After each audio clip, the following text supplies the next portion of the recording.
Bonjour, alors là un sujet intéressant et un documentaire très intéressant concernant les années 70 qui était pro-maoïste.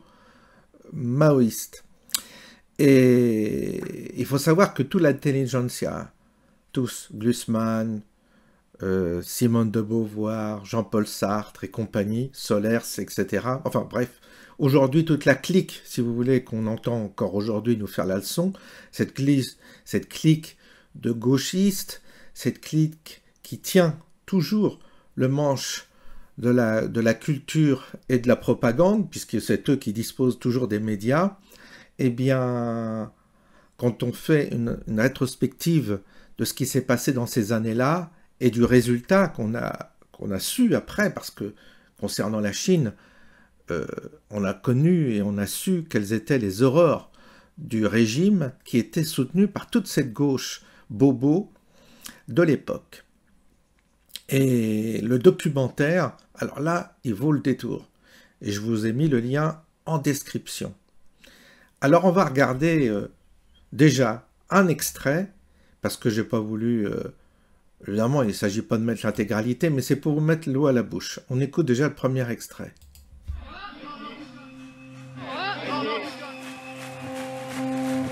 Les Mao français les plus radicaux assument le recours à la violence.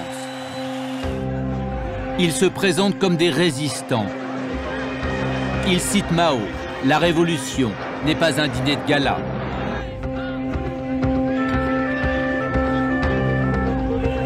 Et lance quelques opérations commando.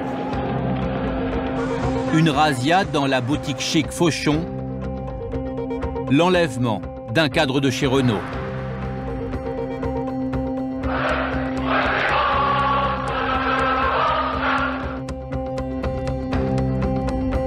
Ces maoïstes s'appuient sur plusieurs organes de presse. Le plus fameux est La Cause du Peuple, dont Jean-Paul Sartre est le directeur de publication.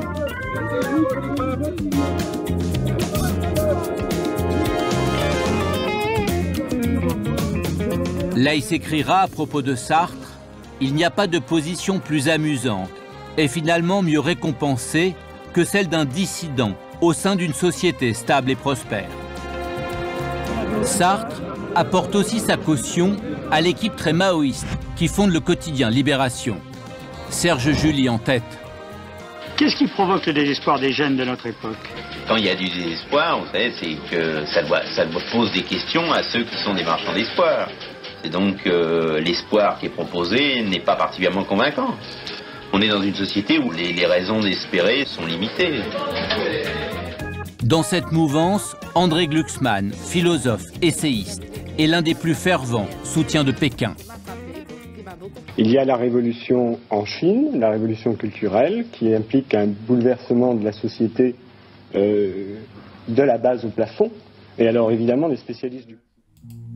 Alors, je ne sais pas si ça vous rappelle quelque chose, mais quand on voit la gueule de ces gens-là, la gueule de ces gauchistes, on retrouve les mêmes faciès aujourd'hui, la même désinvolture par rapport à l'islamisme.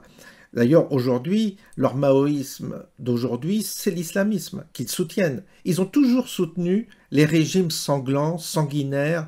Ils ont toujours eu cet appétit du sang et de la, comment dire, et de la dictature. Ils sont comme ça, les gauchistes. Et là, on le voit, ils ont les mêmes têtes aujourd'hui et ils défendent l'islamisme. C'est-à-dire qu'ils ignorent tout ce qui se passe dans les pays islamistes et ils veulent nous l'imposer comme modèle. Comme à l'époque, ils voulaient imposer le modèle maoïste en France. Et on sait ce qui s'est passé. Et il y a un gars que vous allez découvrir qui s'appelle Les et qui est donc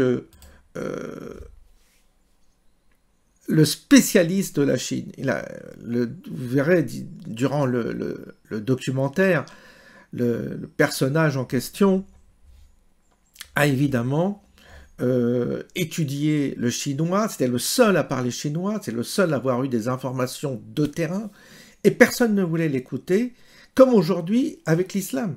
C'est-à-dire que dans les pays islamisés, il y a des témoignages de musulmans, non radicaux ou de non-musulmans qui vivent dans des pays islamisés, et personne ne veut les écouter. Personne ne veut les écouter. Aujourd'hui, c'est la même chose, je dirais, que du temps de l'époque de Mao, où les intellectuels ignoraient les gens qui apportaient la vérité. Donc on est toujours dans le même logiciel, on a toujours la même structure de pensée, il n'y a rien qui change. Ces gens-là vont s'expliquer dans 30 ans que finalement ils ne savaient pas, qu'on ne savait pas que l'islamisme n'était pas gentil avec les gens, n'était pas gentil avec les femmes, et ils seront à nouveau sur une autre... On peut projeter que dans 30 ans, ils iront rechercher la pire des dictatures pour la soutenir. Glucksmann, le fils, voyez-vous, il défend le nazi, le pro-nazi Zelensky, donc la famille, ça change pas, vous voyez, Glucksmann, la famille, eh bien toujours, ils prennent toujours le parti du pire, toujours, c'est comme ça, ils sont comme ça, ils sont fabriqués comme ça, et toujours ces gens-là iront toujours vers l'inversion, c'est-à-dire que là où ils parlent de liberté, il faut entendre enfermement, censure, brimade, et c'est dans leur ADN. Ces gens-là sont constitués comme ça, à travers les siècles, je dirais. Et on les retrouve tout le temps.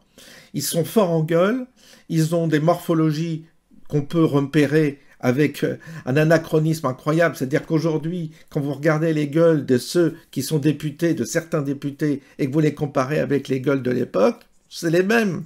Donc c'est incroyable qu'on puisse, à tel point, avoir ce miroir révélateur. Et c'est pour ça que je vous conseille de regarder ce documentaire, parce que quand on voit ça, on se dit, bah, finalement, ce sera toujours la même chose, toujours et toujours et toujours.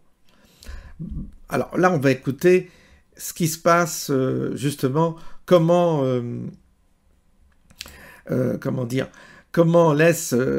l'auteur laisse, L-E-Y-S, réagit. Bien, je vais commenter cette vidéo puisqu'il y a des droits d'auteur, donc je ne peux pas passer le son.